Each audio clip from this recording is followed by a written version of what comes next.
the Baen Free Radio Hour.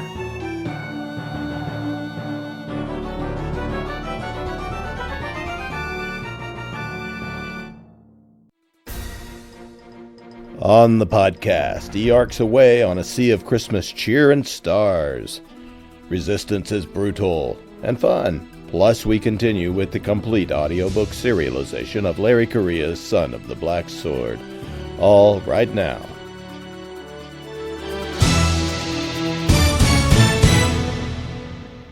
Welcome to the Baen Free Radio Hour podcast. It's an honor to have you along. I'm Baen Senior Editor Tony Daniel. We have part two of a roundtable discussion with Michael Z. Williamson and authors in a great new anthology called Freehold Resistance. This is a short story collection edited by Michael Z. Williamson, well, a story collection, but it's also a complete novel or story cycle in that it tells the story of the resistance during the UN invasion of Freehold that's recounted in Mike's groundbreaking novel, Freehold.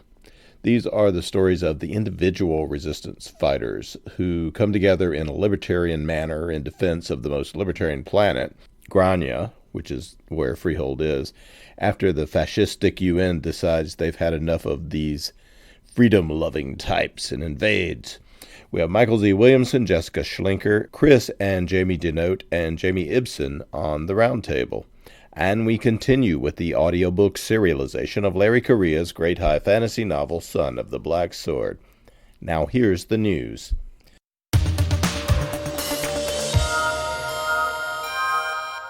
The September e-arcs are ready to spark up the winter skies and e-readers everywhere.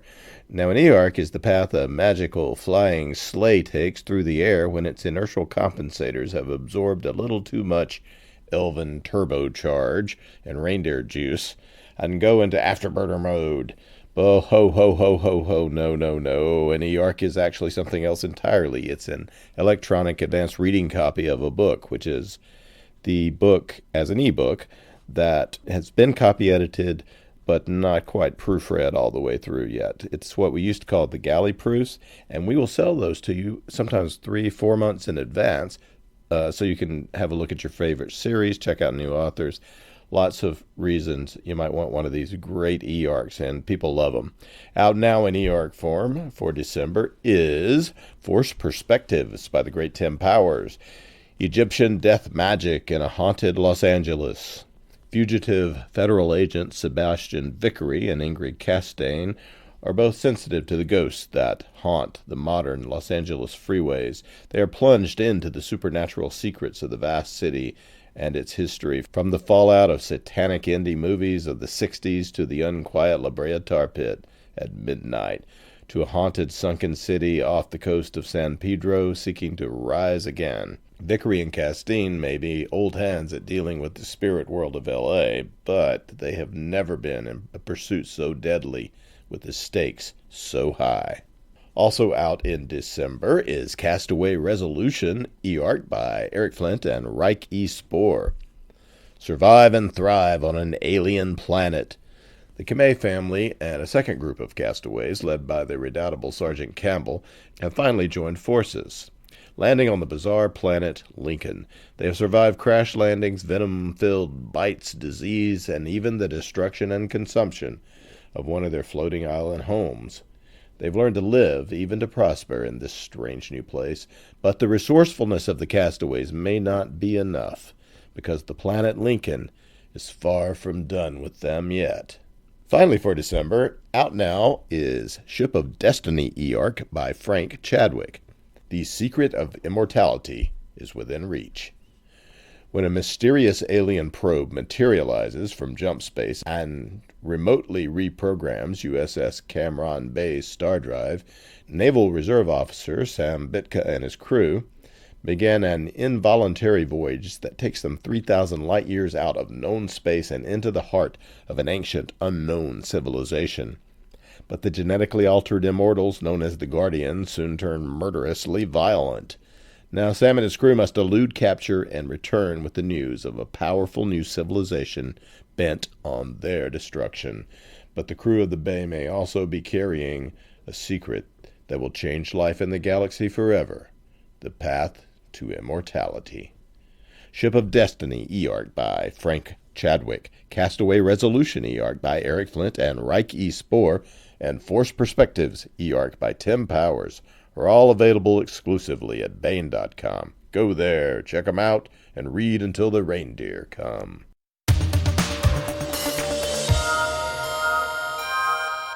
This is part 2 of a 2-part roundtable discussion. Part 1 is available on last week's podcast.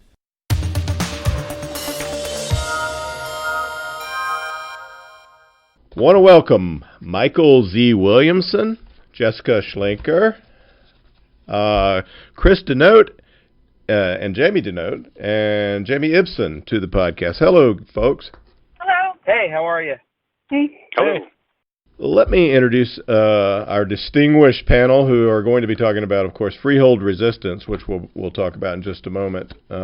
Is a new book edited by Michael Z. Williamson, set in his Freehold universe. Michael Z. Williamson is variously an immigrant from the UK and Canada, a retired veteran of the U.S. Army and U.S. Air Force with service in the Middle East, a consultant on disaster preparedness and military matters to private clients, manufacturers, TV and movie productions, and occasional DoD elements. Bladesmith, award-winning and best-selling editor and author, and his hobby of collecting weapons has led him into an arms race in which he outguns Barbados and Iceland so far, and I can attest to that. Jessica Schlenker holds an MS in Information Security and Assurance, a bevy of industrial certifications, and a BS in Biology. There's a lot of letters after her name. She works as a professional nerd in the field of IT security. Sadly, she is too much of a white hat to actually combine these specialties into creating her own cyborg army, or so she says, but she's thought about it. Chris Denote has served 20 years so far in the United States Air Force and Air National Guard, Pennsylvania and Ohio. He has deployed in Operations Enduring Freedom and Iraqi Freedom. Chris is a graduate of the U.S. Air Force Academy and the USAF Weapons School. He holds an MA in Military History from Norwich University and a Master's in Strategic Studies from the Air War College. A very amateur musician, Chris has also played saxophone and bass in several bands, just like he feels if he plays the saxophone like Deacon Blue. He was born in Pennsylvania and raised in South Jersey, and resides wherever the Air Force tells him to with his wife and co-author Jamie and their daughter Remy. And Jamie is also here. There's two Jamies. Jamie Denote is a veteran of the Florida Army National Guard and U.S. Army Reserve. She mobilized for Operation Noble Eagle in Washington. Man, we have a distinguished panel here. Washington, D.C. Jamie is a graduate of Seattle University ROTC and holds a BA in Criminal Justice. Due to the demanding PCS schedule, she's a stay-at-home mom and a military spouse and is working on her first novel. And finally, we have Jamie Ibsen. And Jamie and Chris, you wanted to actually let me have you do your disclaimer after we get to Jamie. Jamie Ibsen was born in London, Ontario, Canada, and he's in Canada right now, and joined the CF Army Reserves as an infantryman while still in high school. A 6-month tour of Bosnia in 2001 impressed upon him just how awful things are in North America compared to awesome things are in North America compared to most of the rest of the world, which was an important lesson for a naive 20-year-old kid.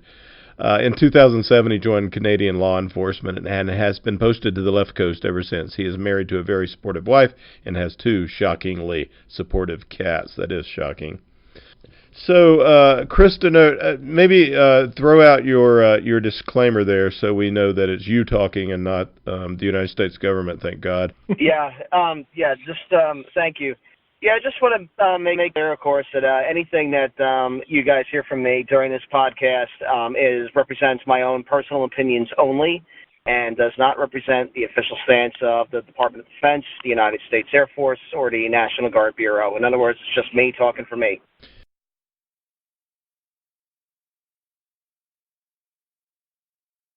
Well, we need to talk about these. We need to talk about these leopards. What the heck?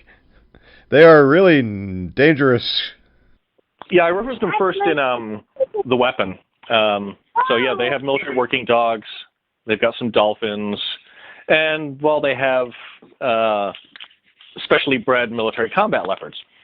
Leopards have better senses than dogs. If you can get them tractable enough, which sometimes happens. Cheetahs are fairly tractable. Leopards, it varies. They've got a lot of range. They're phenomenal at hiding. For years, there was this myth that leopards were endangered, and everyone who dealt with them said, no, they're just that good at hiding. You don't see them. Even when they've got trackers on them, they're damn near invisible. And are highly intelligent. Some of them have disabled traps. And as I put it at the panel we did, anyone hears a dog, oh, nice doggy. You hear a cat go, you know it's going to eat you. I mean, there's no nice kitty to something that sounds like that. And then if you put them in body armor and chameleon camouflage, you just have a pair of jaws coming out of the forest with claws. It's great for intel gathering, and if it turns violent, it's a terror weapon. So Jamie caught up with me at a convention. And he'd done so we considered how they would train these. Well, no, actually I hadn't. And he had a whole background on how they would recruit the leopard handlers and train the leopards. And it's like, oh, this is cool. And, he had this whole time frame that he put together, dedicated fan of the universe. And I was like, you know what? Some leopards would go great in this. There's why don't I just hand that off to Jamie? Jamie, do you want to write about the leopards? Yes, I do. That would be awesome. That's basically what I said. And yeah, I mean, I had one of the cardinal sins of writing in somebody else's universe is contradicting what's been established. Getting the details wrong. Not being able to stay within canon. And so when I wanted to approach Mike and say, hey, so about those leopards, huh? One of the first things that I did was I basically reread everything that Mike had written in the universe, and it turned out I'd missed a couple things. But yeah, I put together, a timeline that tried to use, all the little references to seasons or to what month the thing happened or how many weeks passed between this and that, and I built a timeline of the war, of the books. As Forged in Blood came out, I was able to fill in more of the backstory before Ken and Kendra's stories in Freehold and Weapon. And character lists that we could pick from and stuff like that. And it ended up being useful, which was awesome. And so then, yeah, Mike, messages me the one day. He's like, so send me some samples of your writing. And that's ominous as hell when you've never been published anywhere. And I did. And he said, okay, we can work with that. Here's the deal. Forged in Blood's going really well. I'd like to do another anthology. I'd like you to do the cats. And so for about a week, I was walking a foot off the ground. And then as the stories started to roll in, people were asking questions, asking about, well, is there a character that's like this? Is there a character like that? And then with the character lists that I had from the books, I was able to be like, yes, Mr. Correia, if you're looking for, a well-to-do businessman who would have an assassin on retainer, here's a couple, and that kind of thing. And so then, one of the things with the leopards was putting together, well, what does it really look like to take, a brand new eyes shut kitten and turn it into a near sapient partner for a special forces soldier. And so, I talked to some dog handlers that I know from work and learned that, the current dog handler model would not work for how Freehold does things. And then started asking my questions about, well, okay, so in the Humans Call It Duty, Capstick is doing this, Capstick is doing that, and Humans Call It Duty, if people haven't read it, you need to, because it's one of the coolest human, not human first person's perspective type books you'll ever read, or stories you'll ever read.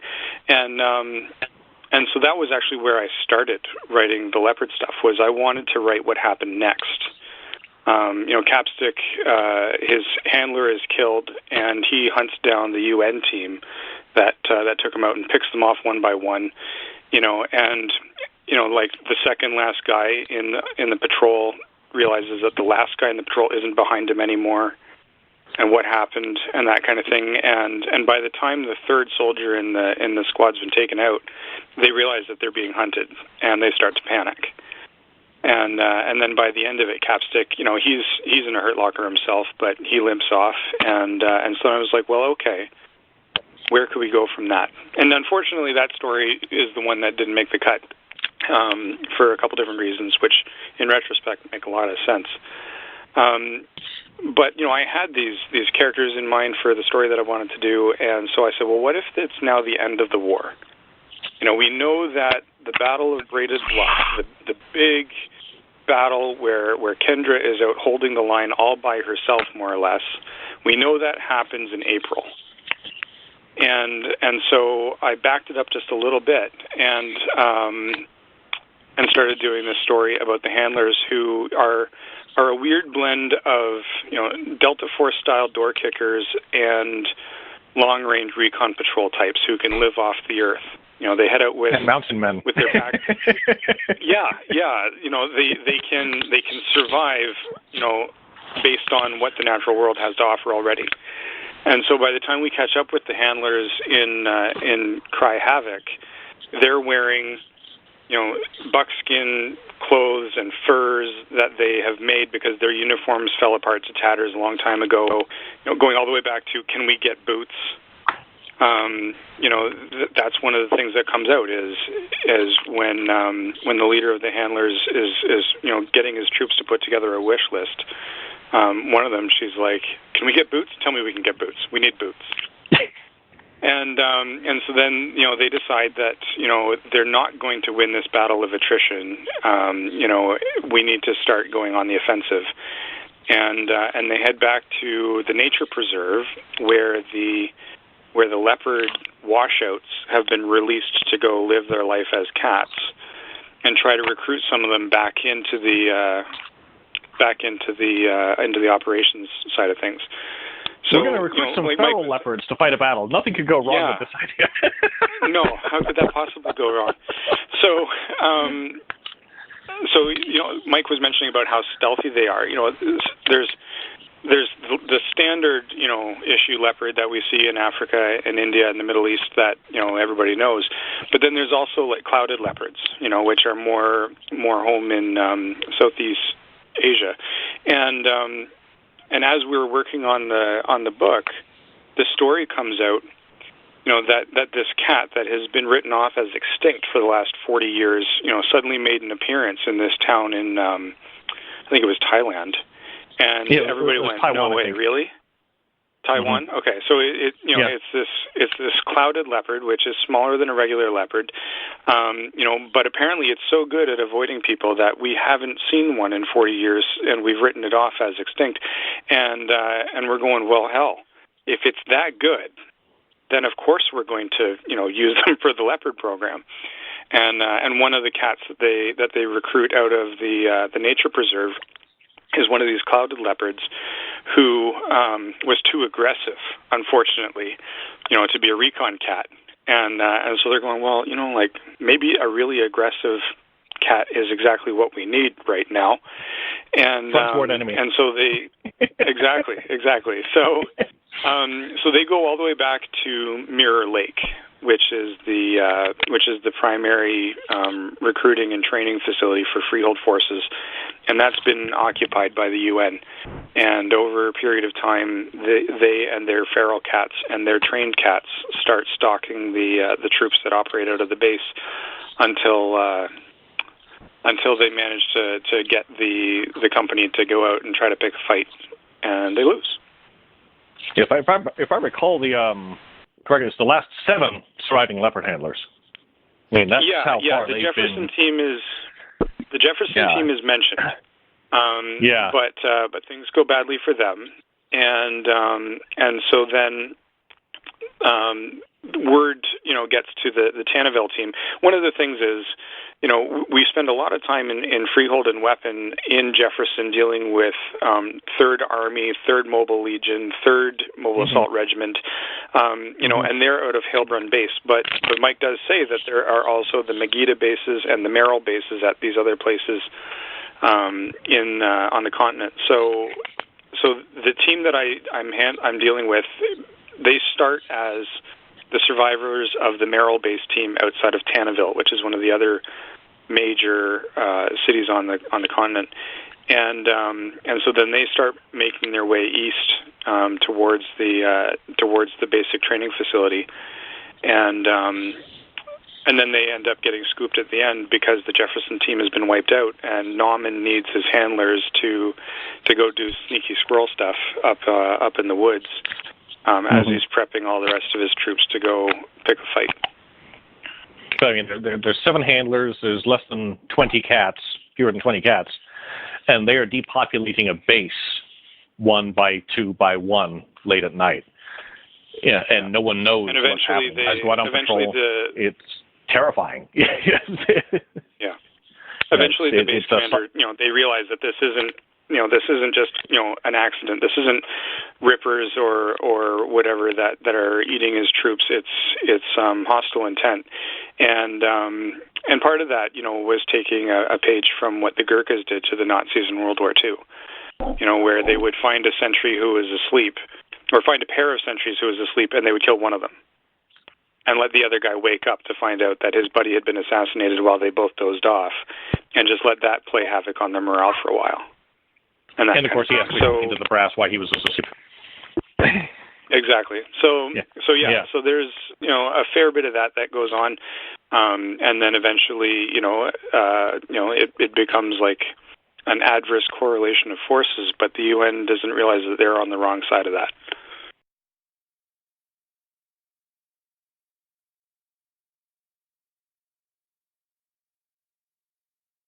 Well, those leopards are cool, and that story, I believe it's the first story you ever wrote, right, Mike? That it's really a moving tale about the leopard that fights back.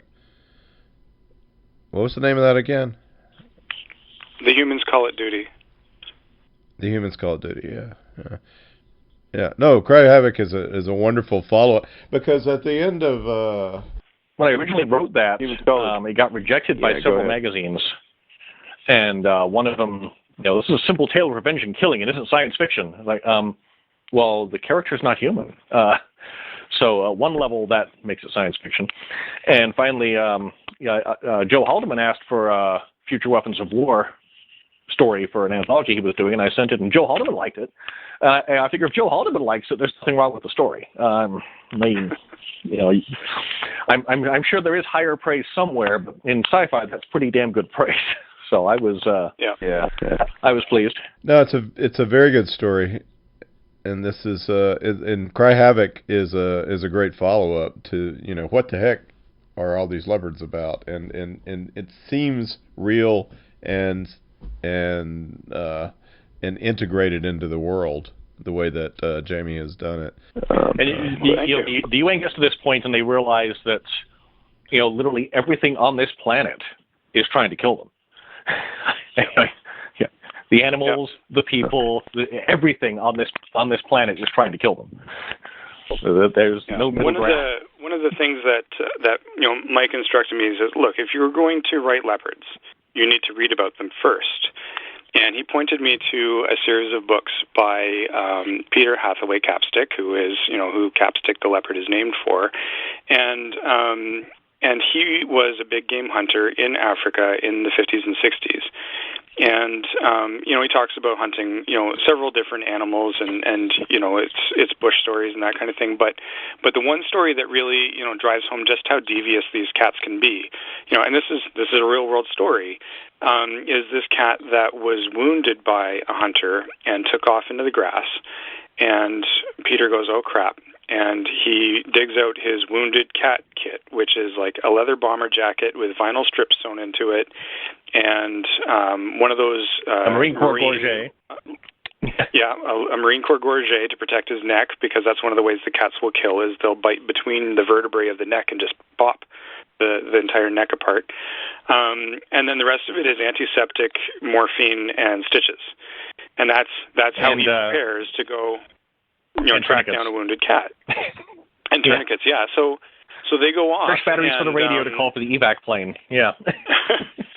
And they're following the blood trail, and they're following the blood trail, and they see one of those lone trees on the savanna out ahead of them, and the cat is making a beeline for it. And oh no! And actually, he didn't see anything. He didn't see anything until he got there. But exactly, he didn't see anything. But they stopped for a smoke and another drink, and then as he's going under this tree, which is where the blood trail is, the cat ends up. It has died, and it falls out of the tree, and it lands right on them. But what they didn't realize was that the cat had actually gone past the tree, doubled back on itself, came at its own blood trail at an angle, and then went up the tree and was overlooking its back trail, waiting to jump down on them. And if they hadn't stopped for that smoke and that drink, then the cat would have been alive, and it would have come down out of the tree and torn them apart. This is a cat that realized that it was being hunted and did everything it could to turn the tails on them, and that was when I kind of got shivers and went, these things are terrifying. Perfect. The record for an African leopard was it dropped into the middle of a army patrol. It wounded all 8 of the patrol and got out in they figure under 30 seconds, and nobody got a shot off. It dropped into the middle like a buzzsaw. and when you some of them, and they've been trained to do this. Yeah. The Rujuprayag leopard in India had over 300 confirmed kills. That was the one that could disable traps. And they set traps for it, and the leopard would disable the traps and eat the bait. Well, they're very scary animals, and they work well here. Also in the book is Star Home, a really good story by you, Mike. The other stories, John F. Holmes does a story of a veteran who was cautioning calm and patience to the people in his area. It's like, we're massively outnumbered. We're not the military. We don't want to get into this fight. And then the fight comes to them, and he has to stand up and take charge of what there is. Brad Torgerson's story was very reminiscent of Drake in some fashion. David Drake. It's a supply depot, Freehold supply depot. They realize they've been located, and they load everything onto trucks and unask the area under fire. And these are, the sick, lame, and lazy. This is retirees, people who were disabled in service, people who couldn't quite qualify for combat arms. So they're not officially part of the military, but they're a support element. And, the war's come to them now, too. Rob Reed did a really interesting take. Teenage girl who sees the war come to her family. Her mother disappears. Her father's being harassed, and they're trying to push her younger brother into the state indoctrination system they're setting up, schools. And is trying to fight against all that with no real background for it, and with some manuals and some info from the intel community. Mike Massa's is a retirement home for spooks. I called him up. I said, "So you've seen Red?" He says, "Yeah." I said, "You've seen The Prisoner?" He says, "Yeah." I said, "All right, so it's a retirement home for spooks, but it's completely voluntary. They move there because they can, and if one of them gets drunk and starts blabbing, it doesn't matter because everybody's read in. And it's this beautiful retirement home in the mountains, and the UN decides that's a perfect place to put its bioweapons research scientists. And the retirees are so helpful. They're happy to sweep the floors, vacuum the rugs, suck the data out of the hard drives, funnel it to the resistance. And they have no idea of the qualifications of these. It's just some worn out old woman in her travel chair. So, and it was like evil Golden Girls. Yeah. Yeah. So it was Red meets The Prisoner. And then Marissa Wolf has one of the smuggling ships, and they're juggling that they've got a UN contract to run supplies for the UN and getting paid for it, but their sympathies are with the resistance. But how can the resistance trust them when they're blatantly bringing in UN supplies? And then, of course, the UN isn't entirely sure it can trust them because, well, they were smugglers. So, how do we know they're being honest? And they've got an entire juggle between both elements. Chris Smith and Aaron Haskins. It's reminiscent of Kelly's Heroes, sort of. They're out in the boonies, and hey, there's a bank we can knock off. It's got all this. Hey, they got actual bullion, and there's a setup and a setup and a setup, and everybody's got some sort of setup and wants to take. Justin Watson, another Academy grad, he's medically retired, did a great story on an UN element that's trying very hard to be as honorable and professional as possible, largely for the sake of their reputation. This is what they are. Regardless of the circumstances, they're going to fight the way it should be fought. And they're having to fight against their own bureaucracy on one side and a very dedicated resistance element on the other. And I won't say that I've ever blackmailed somebody from the base safety office into leaving us alone to get our mission done, but I've seen it happen. And it's great when everybody's got cameras all the time. I mean, when I was in the Middle East, you have safety regulations for a reason. Ruslan? Okay, kind of blipped on me there. You have safety regulations for a reason, but in the middle of a war zone, they're sometimes a hindrance to actually performing the mission. One of those, did I miss any stories? Cordova. Those haven't I covered? Oh, yes, Jason Cordova. Jason? Yeah, Skywheel. The Skywheel coming down, yes. Yeah, I'd referenced that in Freehold. He did a great job of... I was going to say, he set us up so well with that. I mean, that was one of our favorites to do. That really was. Because, believe it or not, I used, as a little bit of source material, I dug up an old post on post-Katrina and a shelter commander at Keesler Air Force Base. So we dug up a little bit of that to go with it. I'll shut up. I mean, but that we really loved writing after that. I mean, that was something else. Yeah, the Skywheel orbiting cargo delivery system has been discussed in science fiction frequently. And so the invaders start taking it over for their own cargo and monitoring the civilian cargo. And, well, stuff starts going a little bit off target. Supplies get lost in the ocean. They crash into the wilderness where, well, they get looted by the rebels. And eventually it comes down to, a fight for control of it, and it's covered in Freehold. It crashes. It comes out of orbit. Well, when a chunk of mass that size comes out of orbit, where's it going to hit and what damage is it going to do? Kendra didn't get to see that from her point of view, but other people did. And then Pacey and Rob Hampson covered the scientists who, effectively, not for that reason, but effectively suicided through the jump point, one of the jump points, and took it out. They were going down anyway. They took that out. So all the logistics now has to come around. It's like basically losing the Panama Canal. All of a sudden you've got to make a drastic change in your logistics. And stuff you had in transit is delayed. Every one of these things messes with the ability to conduct a war. Yeah. Doc Walrab had a story too. Cool. Oh, yes, and Doc Walrab covered a couple of surviving special ops guys leading a very unusual resistance element out in the boonies. And they're pacifistic religious types, but, well, not that pacifistic. I mean, they've got some rockets and some artillery, and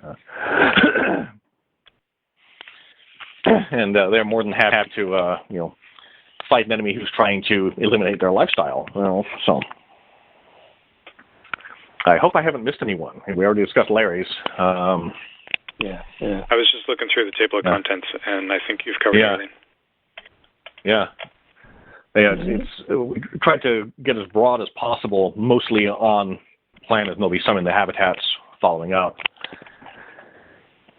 But whether it's in the middle of the city or far out in the boonies, everyone's got some kind of plan on what they can do. And there were entire movements during World War II. They were being encouraged. It's like anything you can do. If you can slow down production at a factory slightly, it helps. Anything that causes the enemy to have to change their plans or pull back is ultimately beneficial. And if everything hits all at once, it turns into a very effective weapon. On the intel stuff, because she was tying all these together and then filling in a bit of point of view we didn't have. And so whatever she's got on. From the intel perspective, there's actually some of the hacks that they mention as their gateways into the UN network. Either or ones that we're aware of have happened on the global level, or ones I personally witnessed.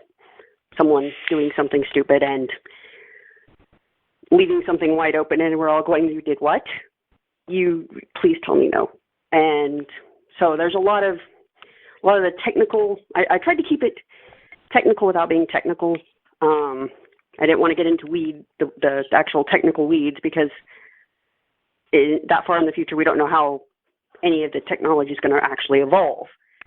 We do know how people interact with technology, and that's the baseline of information security and security in general, all of this stuff.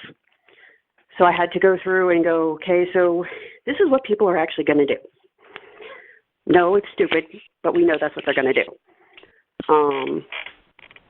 So the personal email server, all the jokes we ever want to make about that, I've actually seen some of these get set up, and yeah, they were hooked up where they shouldn't have been and caused problems. Your main character and sort of traffic controller of everything isn't her name Moira Kelly, isn't it? She's kind of a droll sort who handles things well when they're all crazy. Tell us a little bit more about her, perhaps, and her role in the overall.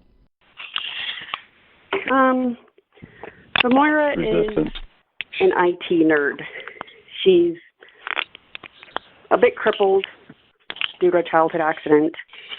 So whatever her aspirations of being part of the military were, they went right up in smoke. But she was raised in the IT security world. She took the family business over from her mother, and she has a lot of contacts. Some of them are on what we would consider less than legal side, but well, it's Freehold, so it's interesting.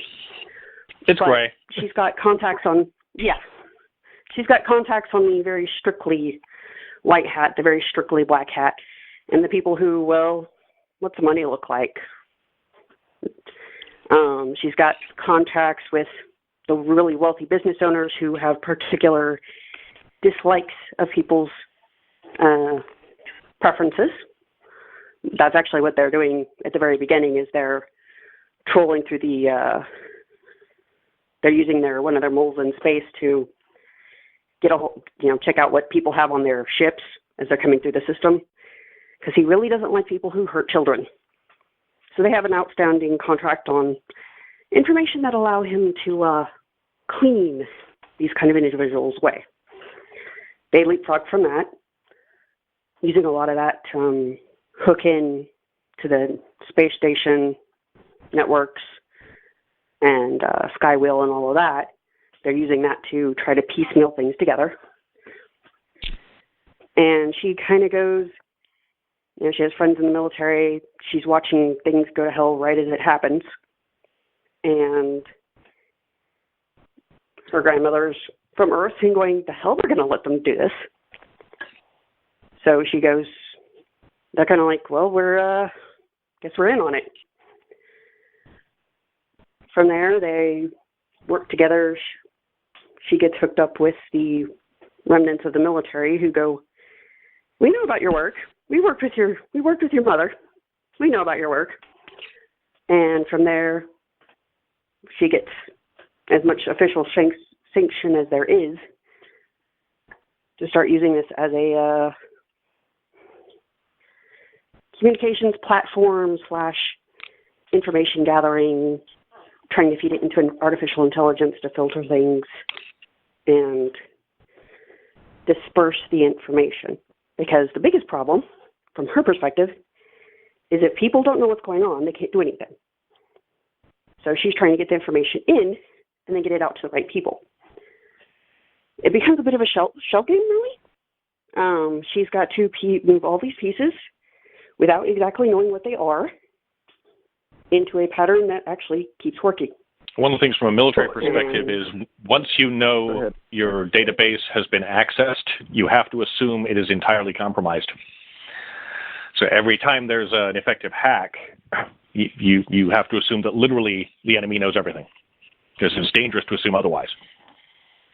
And she has some pullings. Part of their job is of destroying small details to keep it damaged as long as possible without them realizing what's going on. And then siphoning all the information out as possible. What are some of your examples of that? At one point I have her team go through and send bereavement notices to family on Earth and bereavement notices to UN soldiers stationed on planet or in station for things that people haven't died. I have a leave being approved and all sorts of. We're so sorry to hear about your grandmother. Errors. And grandma's fine. Yeah. So very quickly, no one can trust. Yeah, no one can trust a death notice. No one can trust a not death notice. Yeah, it's or what's actually getting. It's a psyop overload. Well, it strikes me that this, Mike, is just thinking about it. Considering the quality of contributors you have and the depth of experience and the care that these people take with your world, that this book itself could sort of be a manual for how to conduct resistance. What would you say to that? So when I'm editor at large for Survival Blog, and they'll do a blurb for me, and I told Jim Rawls, I said, if you were going to put together a resistance, these are the people you would actually want setting it up. Yeah, it's. I had hopes for how it would turn out, but it turned out even better. Just like the last time I tried something like this, it was a outrageous amount of work. It was keeping continuity for everything. And everybody wanted to cover the beginning of the war. Everybody wanted to cover the first 6 weeks. Like, guys, this war lasts almost 3 Earth years. Somebody's got to cover the depths of winter in the middle of nowhere. And towards the end. Yeah, I'm trying to make that all smooth out was fun, quote unquote. Lots of fun. Yeah. Jess had to keep coordinating with me on so-and-so's story is actually, and I have to coordinate with Jamie. Okay, Jamie, so if we move this there, what's that? No, don't. And no, there were some bits where, well, this story makes sense if it fits here better. I'm like, okay, except, it hasn't happened yet, and it's referenced in this story over here. Yeah. And, oh, no. So how are we going to square this circle? And, it was some hoop jumping, but we got it all ironed out, and I think the result's pretty tremendous. And on the whole, I mean, it's a PSYOP how-to and a PSYOP nightmare. I mean, literally, the enemy can trust nothing. They can't trust their own communications. They can't trust their own intel, their own weapons. There's nothing that is assured. They get up every morning. It's like, I'm going to be alive tonight. I cross-checked on, because mine is the technical without being technical. I cross-checked with a couple of the uber geeks I know to double-check, does this actually work plausibly for my progression of how this works? And one replied with, so when did you kidnap my how-to manual on how to run a resistance? It's like, I didn't. And one is a professional black hat. The government hires him to hack other people. Yeah. He was impressed, so I was like, well, cool, good. He has done that. He does other things, but yeah, that's his kind of level. He's the sneakier sort than I am. And the one of the things with Justice Story, they've got the Freehold forces have a backdoor into the UN drones, so the intel is being made available, and then it's being subtly changed, so routes are off slightly. Nothing blatantly obvious, because you don't want to give away the fact that you've got access to their drones and you're using them for your purposes. Until it reaches a tipping point, at which point the drones wipe out their own convoys. And that is the last anyone uses a drone in this system. The moment the enemy might control your drones, you stop using drones. Well, what do you replace them with when your tactics are built around using them? And that's part of the technology slam that they suffer, is they're dependent on these things that aren't theirs anymore. Yeah, they can't go low. That's a PSYOPs on that part too. As Chris and Jamie have General Huff say, it's like it's going to take a lot more. It's going to take boots on the ground, a lot more boots. Yeah, the loss of the technological edge is huge. Because, like you said, for one thing, it makes it easier to write when you can revert back to things you're already familiar with. I mean, you can speculate on tactics and whatnot all day long, but it helped. But also just demonstrating the paranoia. I mean, James, I think you have paranoia at Huff made sure that there's a reason we still teach those tactics. Anyone who's ever been in a toxic unit can appreciate that. There's a reason we still teach the old tactics, is because there's times when you need them. Yeah, exactly, and that's also part of the reason why you study old battles and whatnot too. Still, it's good tactics never die. Well, Mike, you want anything else to add? You want to take us out with a final thought? There was apparently some minor miscommunication when we were putting this together on exactly what it was, and the word count ran longer than Baen anticipated, and Tony Weisskopf said we had to split into two books, and I said, well, we can't really split this into two books. So a couple of stories got pulled out for purposes of space. So I put those aside and a couple others, and I've already got 3 or 4 submissions in. So there's basically an immediate follow-up to this that's not quite so interactive, but still covers the same time frame and more action. And it's got a little more humor in some spots. So we hope to have that ready shortly. Yeah. So yeah, one of Jamie's tricks in that is amusing, and a couple others. But yeah, so there will be an immediate follow-up to this one. Anyone who likes it should look out for that. It's not named or finished as of yet, but hopefully will be shortly. This was a very challenging project, but I'm absolutely ecstatic with how it turned out. I mean, it's a how-to manual on PSYOPs, on rebellion, on counter operations. Everyone in there has estimable credentials. We've got like 4 academy graduates, 6 officers. Almost everyone is a veteran except for 2 world-class scientists, Jess and Rob Hampson. We got a couple of just civilian storytellers. Rob Reed. But who's also a weapons expert, and so is Larry. And there's a tremendous amount of technical expertise, but they're also really good writers. And the end result is, all right, let's throw down. Boom. And it just gets darker and tenser. And you're feeling sorry for the bad guys partway through because they're just, they're never going to have a good day. Even if they win, they're not going to have a good day. And at the end of it, it's a very exciting project. I'm not doing it again. Well, it's a great book, an amazing project that you pull off with style and a line. It is Freehold Resistance, edited by Michael Z. Williamson, and really want to thank Jessica Schlenker, Christopher Denote, and Jamie Denote, and Jamie Ibsen and of course Michael Z. Williamson for talking about Freehold Resistance with us. Thanks, guys. Thank you. Thanks so much for having me. Thanks.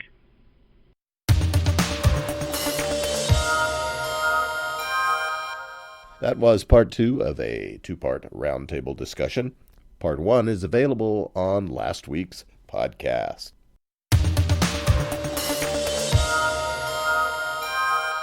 Now we continue with the complete audiobook serialization of Son of the Black Sword by Larry Correia, Book 1 in the Saga of the Forgotten Warrior.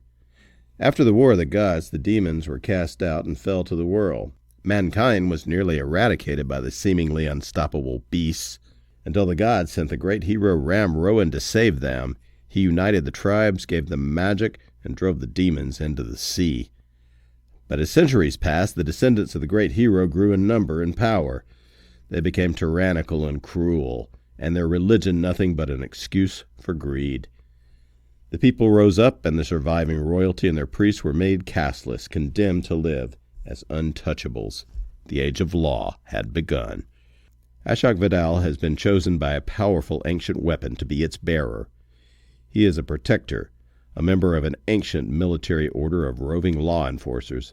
No one is more merciless in rooting out those who secretly practice the old ways as Ashok. But Ashok isn't who he thinks he is. And when he finds himself on the wrong side of the law, the consequences lead to rebellion, war, and perhaps transformation. Now here is the latest entry in Larry Correia's Son of the Black Sword. Chapter 48. The warriors had retreated, leaving Ashok momentarily alone, exhausted and shaking. So much blood had been spilled on the bridge that it had melted the ice beneath them into a pink slush.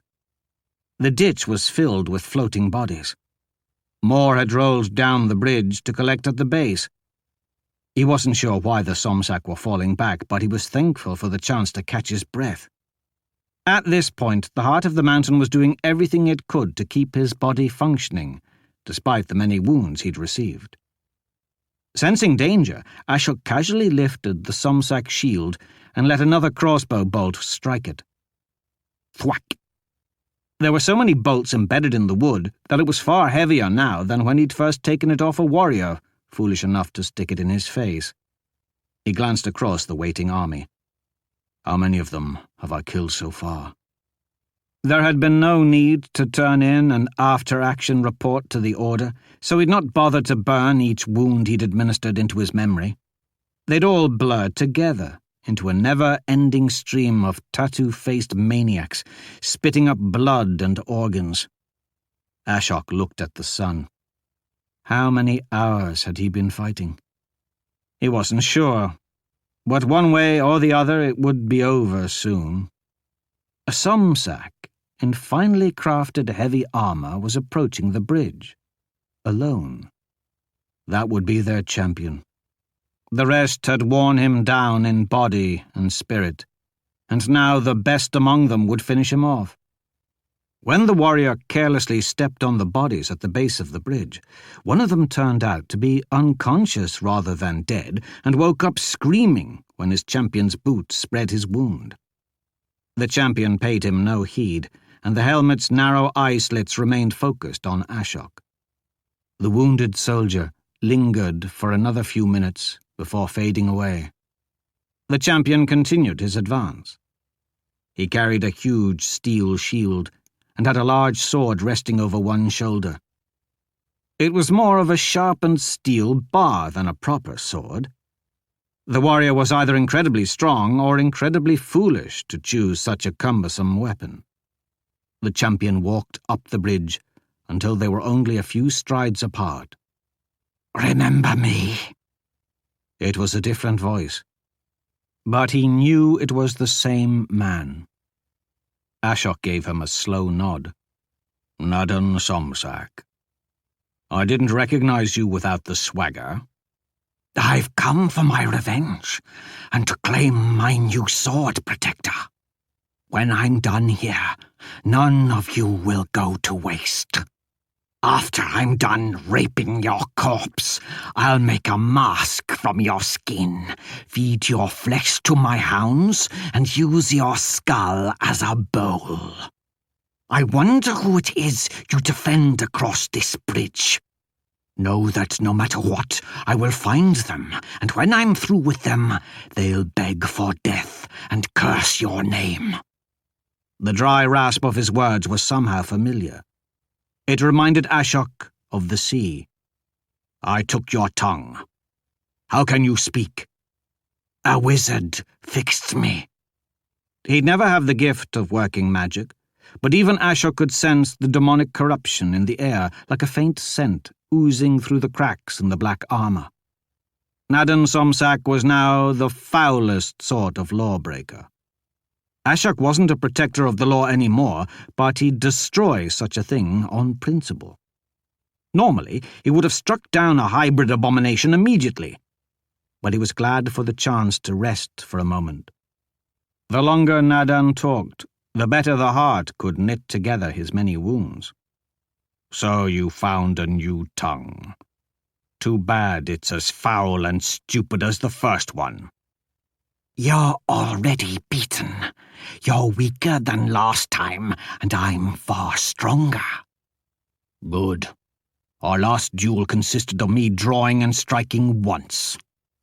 Ashok had never fought one before, nor had any of Angruvidal's previous bearers, but Mindarin had taught him that hybrid abominations were always unpredictable and more powerful than either of the species they'd been spawned from.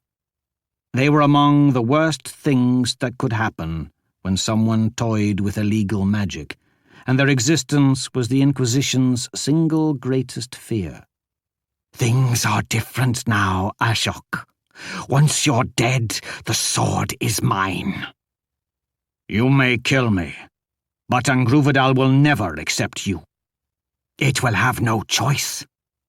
"Why aren't you afraid, Ashok?" "You know you should be. You know what you face, so you should be begging for a quick end." "No. The rumors are true. You're not brave at all. You're nothing more than a wizard's broken toy. You're no hero. You're a puppy tricked into thinking it's a wolf." "We're both abominations. But unlike you, I had no choice." They had the small bridge to themselves, but the Somsak troops were crowded around the base and the sides of the ditch, eager to watch the duel and struggling to hear their Thakur's whispers. Ashok ignored Nadan and loudly addressed his men instead. "I commend you, warriors. You fought hard. I've travelled across all of Locke, and I've never met anyone with more courage and dedication than you've shown here today." They seemed confused at the compliment from a man who'd already struck down so many of them. There were angry murmurs as Ashok's words were repeated and relayed through the assembled Somsak. I wonder, with men so valiant, surely they must not know what kind of creature they're serving. Your Thakur's speech is no miraculous healing." "Silence!" Nadan Somsak demanded as he took a step forward. "Nadan Somsak's blood mingles with corruption. He's made a pact with demons." There was no time to see the warrior's reaction because the executioner's blade came crashing down. The attack was so incredibly fast that Ashok barely had time to move aside before it shattered ice and pulverized the stone beneath. Ashok lunged, driving Angruvadal toward the Somsak's breastplate. But somehow the heavy shield was there in time, knocking his attack aside. The giant's sword rose far too quickly, bits of stone and dust raining from it. And then it was moving in a terrible, sweeping arc. Ashok ducked beneath as it whistled overhead. Crouched, he hacked at Nadan's legs, but the Thakur lowered the shield, and Angruvadal struck a gash in the steel instead. Nadan was able to step back, unharmed. The Somsak Thakur was moving with a demon speed, only he'd retained his warrior skill. Nadan launched another mighty overhand blow. Ashok intercepted it with his shield. There was a horrendous crack as wood splintered, leather split, and a terrible shock travelled down the bones of his arm. Strong as a demon, too. Wasting no time, Ashok went after his opponent, striking repeatedly, thrusting and cutting, but Nadan wielded the heavy blade like it was a fencer's toy and stifled his attacks. Ashok struck with all his might, bringing his indestructible sword down against Nadan's blade, a move that might have bent or broken a normal sword, but all it did was chip it. That thing was more like a sharpened piece of farm equipment than a mortal's weapon. Nadan intercepted Ashok's following attacks, then slammed his shield forward. Ashok caught it with his own shield, but it was like hitting a brick wall, and Ashok slid back across the red ice. They parted and circled. Ashok watched his opponent, how he stood, how he put his weight down on the slippery bridge, how he held his shield and shifted his heavy sword, and could discern no weakness.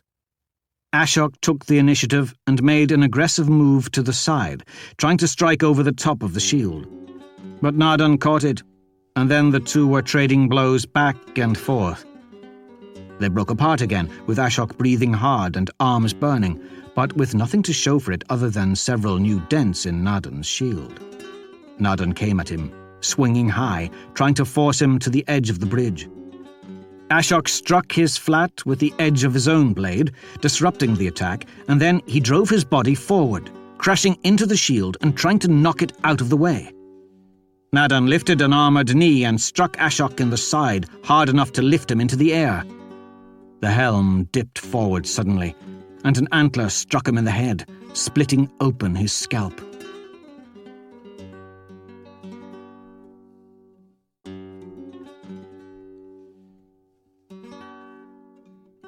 That was another entry in the complete audiobook serialization of Son of the Black Sword by Larry Correia. And that's it for the podcast. Thanks to Audible.com and to podcast theme composer Ruth Judkowitz, and the leavings of a charred planet after the Great Galactic Barbecue Cook-Off, a treat which is actually quite good, crispy on the outside with lots of diamonds and heavy metal ores to crunch on within, plus thanks and praise to Michael Z. Williamson, Jessica Schlenker, Chris Denote, Jamie Denote, and Jamie Ibsen, editor and authors of Freehold Resistance. Please join us next time, here on the hammering heart of science fiction and fantasy, and keep reaching for the stars.